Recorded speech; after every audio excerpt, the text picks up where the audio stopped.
Oi, hoje resenho do conto Preciosidade, de Clarice Lispector, do livro Laços de Família, no nosso projeto Contos do Meio-Dia. De manhã cedo era sempre a mesma coisa renovada: acordar. O que era vagaroso, desdobrado, vasto, vastamente, ela abriu os olhos. Tinha 15 anos e não era bonita, mas por dentro da magreza, a vastidão quase majestosa em que se movia como dentro de uma meditação. E dentro da nebulosidade, algo precioso, que não se espreguiçava, não se comprometia, não se contaminava, que era intenso como uma joia. Ela.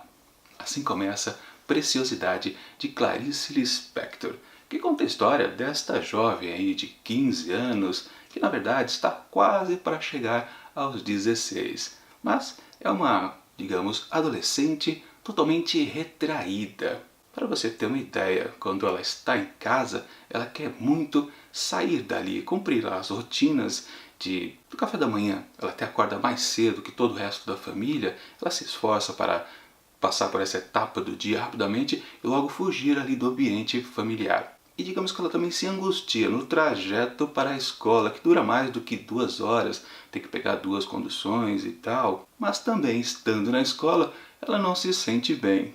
Também vive um outro drama até ter que voltar para casa depois e também esperar o processo do jantar para que então se possa sentir um pouco assim pertencente àquela família. De modo geral, ela não se sente bem em nenhum lugar. Ela foge das pessoas, da família, dos amigos, por um motivo principal.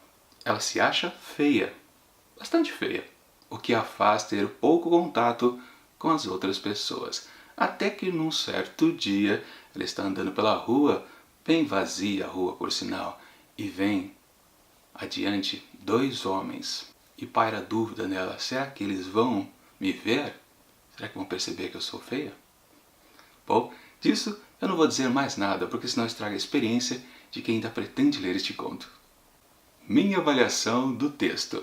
No decorrer assim da leitura, eu comecei a ter umas sensações que talvez eu já conhecesse, entre aspas, esse tipo de narrador aqui deste conto. Nada em terceira pessoa, mas que parece também estar muito íntimo ao que sente essa protagonista, que aliás a gente não fica sabendo o nome dela. Mas ao mesmo tempo que a gente tem uma certa noção do que essa menina possa pensar, de si mesma principalmente, não muito dos outros, né? A gente também tem uma sensação que talvez esse narrador, ele traduz muito mais coisas do que ela mesma possa pensar da sua existência.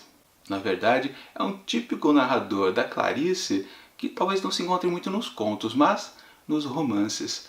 Eu estou dizendo tudo isso porque eu tive a sensação no decorrer do texto que eu estava muito preso ao mesmo narrador de, por exemplo, A Paixão Segundo G.H., um livro que eu já li esse ano, já comentei, e vou deixar o link aqui em cima da resenha que eu fiz a respeito desse romance da autora. Um livro muito difícil, complicado, onde temos justamente aquele narrador mais denso da Lispector, que às vezes dá muitas voltas para dizer, às vezes, uma coisa pequena, mínima. E é, por exemplo, o caso daquele momento que eu falei para vocês aqui dessa história de Preciosidade, onde a menina está andando pela rua vazia e vem vindo 2 homens. Esse exato momento, quando vai acontecer esse encontro, demora muito aqui no texto. É para lá de 1,5 páginas e você fica com aquela sensação parada no ar, né? Sabe que o momento vai acontecer, mas ele não acontece porque o narrador não deixa, porque ele fica se desdobrando em 1000 interpretações, que com certeza, claro, não são apenas desta garota, mas também do narrador. Na verdade, claro, essa personagem é muito inteligente e aí, claro, se aproxima das típicas personagens em contos da Clarice, que é aquela mulher inteligente, que já domina o seu próprio eu, mas ao mesmo tempo tem dúvida, tem aquela típica falta de afirmação, né? Uma baixa autoestima, melhor, né? Claro que esse texto não se baseia exatamente nesse encontro dos 2 homens com a menina. Não é dali que vai resultar, por exemplo, uma reviravolta. Não, não é o caso, principalmente para os textos da Clarice Lispector. Aquilo ali é uma sensação que ajuda mais a explorar o que é aquela adolescente que já está quase virando mulher, por causa da idade, né? Há uma passagem muito interessante também nessa circunstância aí, a respeito do som. A Clarice gosta muito de trabalhar todos os sentidos praticamente. E aqui há um grande destaque. Lembra que eu falei que essa rua está vazia? Ela também está silenciosa. E o som angustiante do próprio sapato dela ecoando pela rua já dá uma boa noção de como esse narrador trata qualquer situação de afirmação de seus personagens. É outro momento que eu me lembrei muito também lá de A Paixão Segundo GH, onde se explora muito todos os sentidos, como gosto, tato, audição, visão, paladar também. Olha aquela história. Mas aqui, claro, a gente fica só na visão e na audição.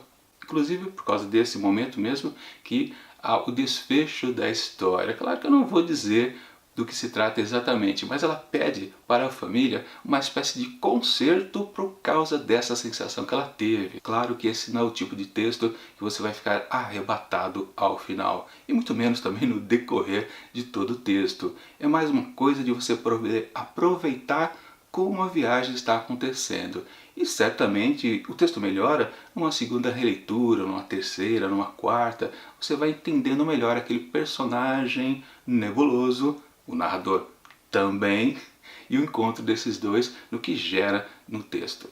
Agora, se tratando aqui na comparação dos outros contos aqui de Laços de Família, a gente pode dizer que é o primeiro nessa vibe que eu disse, de um narrador mais próximo aos romances da autora. E por causa disso ele se torna uma novidade aqui na comparação com os outros contos. Mas é lógico, se a gente tiver 10, 20, 30 contos iguais na mesma toada, você acaba ficando enjoado.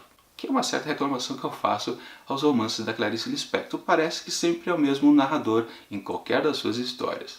Enfim, para a preciosidade de Clarice Lispector, eu atribuo 4 asteriscos. E claro, né, sempre que a gente topa com um texto instigante aqui dentro de Laços de Família, eu gosto de reafirmar que sim, vale a pena adquirir essa obra da Clarice Lispector. E é por isso que eu vou deixar aqui na descrição do vídeo um link para você poder adquirir esta coletânea aqui. Bom, no caso aqui, esse livro é o Todos os Contos de Clarice Lispector, que reúne todos os seus livros de contos, mas eu também vou deixar um link para você adquirir apenas o Laços de Família, que é um livrinho fininho com 13 contos. Mas enfim, semana que vem, na quinta-feira, mais uma resenha de Laços de Família. E amanhã a gente já tem um encerramento aqui no projeto Contos do Meio-Dia, que é do livro Noturnos, de Kazuo Ishiguro. Temos o último conto aqui desse livro, onde temos histórias de musicistas e suas reflexões sobre a sua vida. Claro, tudo isso aqui no nosso projeto Contos do Meio-Dia. Enquanto esses 2 vídeos não chegam, eu deixo aqui do lado dicas de outras resenhas também do projeto. E até mais!